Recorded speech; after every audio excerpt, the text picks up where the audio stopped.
Λοιπόν, εδώ έχουμε την Α320 τη Studer, τέταρτο ίντσο με μουσική.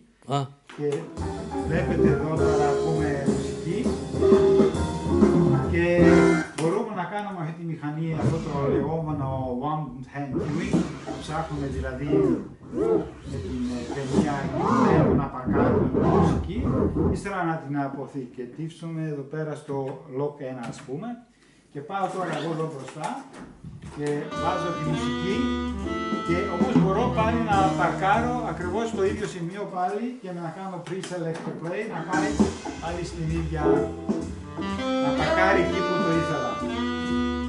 Φυσικά το ίδιο μπορώ να κάνω και στο lock 2, 3 και λοιπά.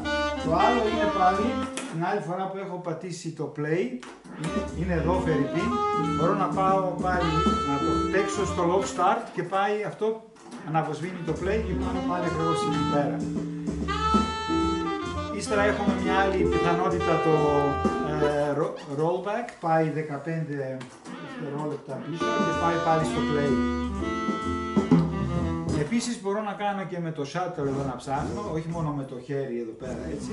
Μπορώ και με αυτό το shuttle εδώ να πάω αριστερά δεξιά, να παρκάρω κάπου εκεί που θέλω, ας πούμε εδώ πέρα και να το πάω στο lock 3. Και τώρα πάω εδώ έτσι, κάνω το start, μπορώ πάλι να πάω ακριβώς στο ίδιο σημείο. Τσακ, πέφτει πάλι εδώ ακριβώς. Αυτές είναι οι μικρές πιθανότητες δηλαδή που μπορώ να κάνω. Είναι το 820 για μένα είναι σαν το Rolls Royce του αυτοκινήτου της τεχνολογίας με κουμπίνα μαγνητόφωνο. Αυτά. Thank you, Mr.